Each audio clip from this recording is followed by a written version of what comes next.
What is the annual confirmation of pensioners program? Who are required to report for ACOP, report to SSS for ACOP? So, tuwing kailan po ba kailangan mag-report yung pensioner natin, yung mga nabanggit?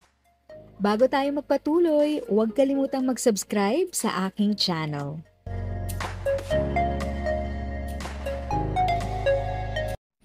Thank you sa pag-click ng aking video. Good day po sa lahat ng ating SSS pensioners. Sa mga bagong viewers at napadaan lang, by the way, I'm Tita Eda.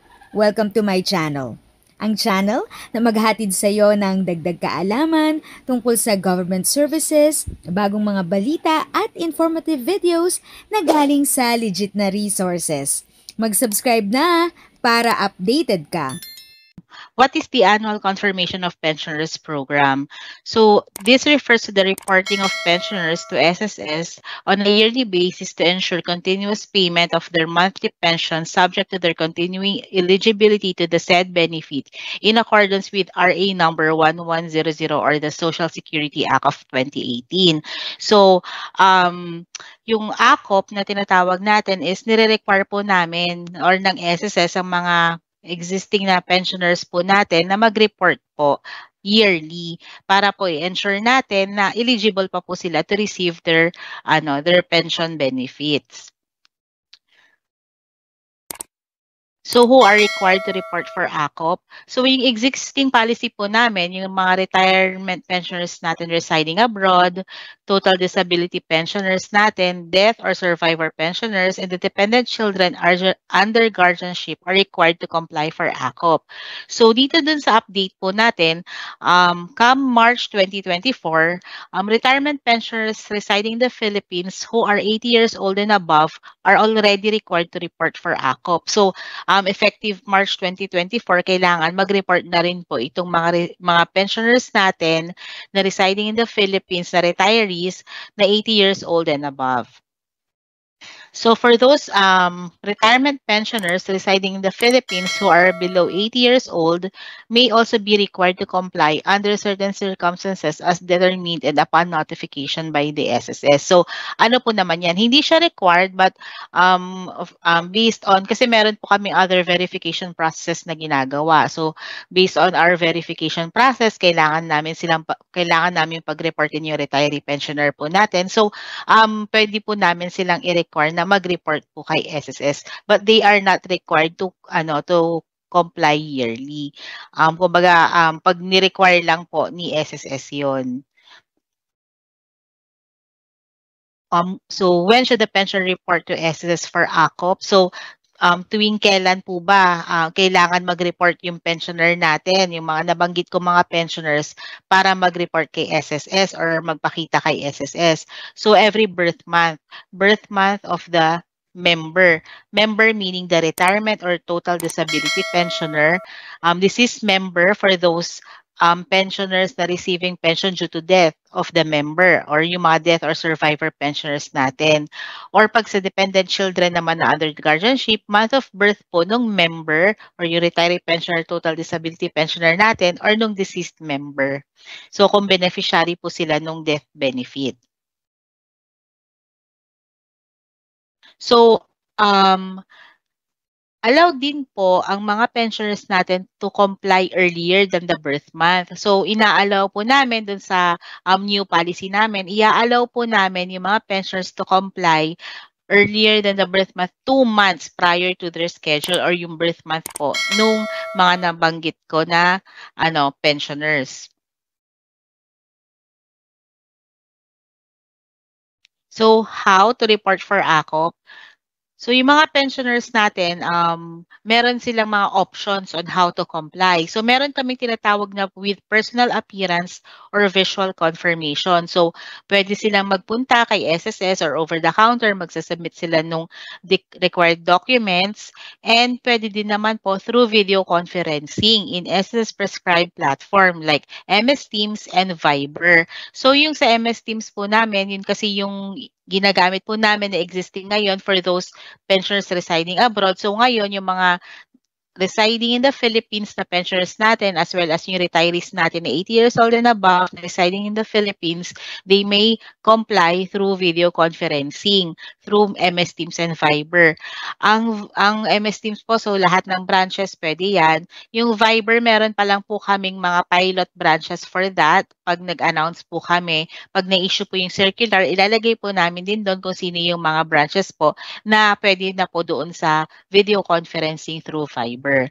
So, pwede din naman po if hindi po kaya mag personal appearance or yung sa video conferencing nga, meron tayong tinatawag na without personal appearance or visual confirmation na they could send their documents through snail mail, through electronic mail or email, and pwede rin naman po yung guardian or duly authorized representative of the pensioner may submit the documents to SSS office. So what are the required documents for ACOP compliance? So of course, a duly filled out ACOP form or yung tinatawag natin annual confirmation of pensioners form na pensioners reply, valid IDs, and for those, ito pong chest level photo, ito po yung mga pag sinabit nyo po siya through mail, email, or through representative. But of course, pag personal appearance po yan, hindi na po kailangan ng itong chest level photo na to. Yung chest level photo po na yan, kailangan merong hawak na newspaper na yung current na newspaper or meron pong sa background niya na news scroller na updated din po yung date. So for video conferencing, the pensioner should request for appointment through email. So eventually, magkakaroon na rin kami ng available na appointment system dun sa my.sss account. So ngayon, since magpa-pilot pa lang naman po muna kami, pwede po tayong mag-request through email ng appointment to the nearest SSS branch kung saan po kayo malapit or saan po malapit yung residence ni pensioner po natin. So what are the required information during ACOP compliance? So ito yung mga kailangan po nating mga information during ACOP compliance. So of course, we need the SS number of the member or the deceased member. SSS number of surviving spouse and dependent children who are 18 years old and above. So meaning, kung si surviving spouse po is hindi siya member ni SSS, they are required to get SSS number. So meron po tayong tinatawag na SSS number issuance online. So yung 2-in-1 registration, meron na po yun. So pwede po silang kumuha ng SSS number online. I-click lang po nila doon claimant or pensioner para matag po siya as SSS pensioner or claimant or SSS pensioner imig the surviving spouse po of a deceased member na hindi naman po SSS member.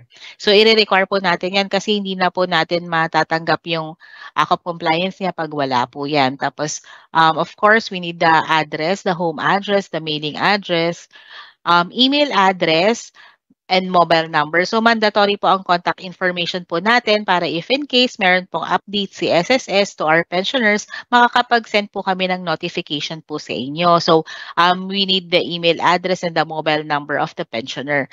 Yung PhilSys number naman, if it is available, i-provide din po natin yon. So, yung mga pensioners natin na merong PhilSys ID. So, yon. Kailangan din po natin i-provide yung PhilSys number kung available lang naman po siya. So, pero yung itong 1, 2, 3, 4, 5, 6, yung mga nasa taas po, mandatory fields po yan. For the address po, mas ni-prefer po namin mailing address kung nasaan po si pensioner. Okay. What will happen if pensioner fails to comply with ACOP? So, non-compliance will result to the automatic suspension of pension benefit 1 month immediately after the pensioner schedule. So, meaning, yung mga pensioners, pag hindi po sila nakakomply dun sa schedule nila or dun sa birth month nila, matitigil po yung pension nila. So temporarily wala po silang marireceive na pension nila up until na mag-report po sila kay SSS or magpakita po sila kay SSS. So automatic cancellation of pension after 2 years from the month of suspension. Meron din po tayong automatic cancellation, meaning pag nasuspend ka and after 2 years hindi ka pa rin nagko-comply, hindi ka pa rin nagre-report kay SSS, maka-cancel po yung pension ninyo. Ang effect po nun, pag by the time na magre-report ka kay SSS, i-re-reprocess po yung benefit natin. So yun. So ang bottom line po nito is kailangan po makita ni SSS or ma-confirm ni SSS na buhay pa po si pensioner.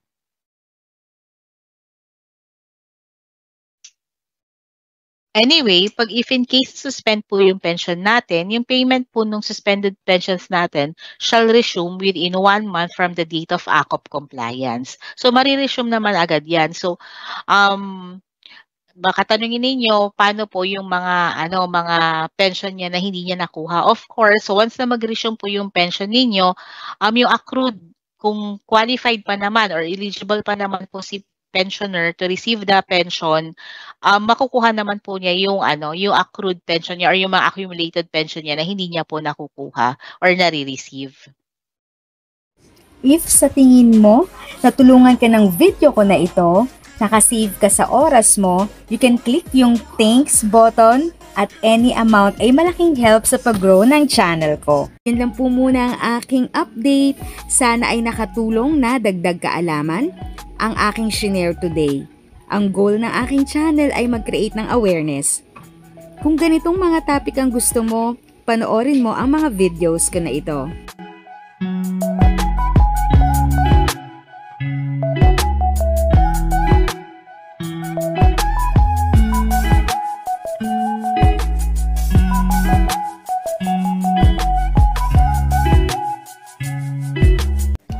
Thanks for watching! Kung may kapamilya, kaibigan o kakilala sa tingin mo ay magiging interesado sa video, please share or tag sila sa comment section. At syempre, if nagustuhan mo ang video, i-like mo na ito at subscribe ka na din. As always, feel free to write your questions, comments, and opinions respectfully. And continue to be a blessing and stay safe!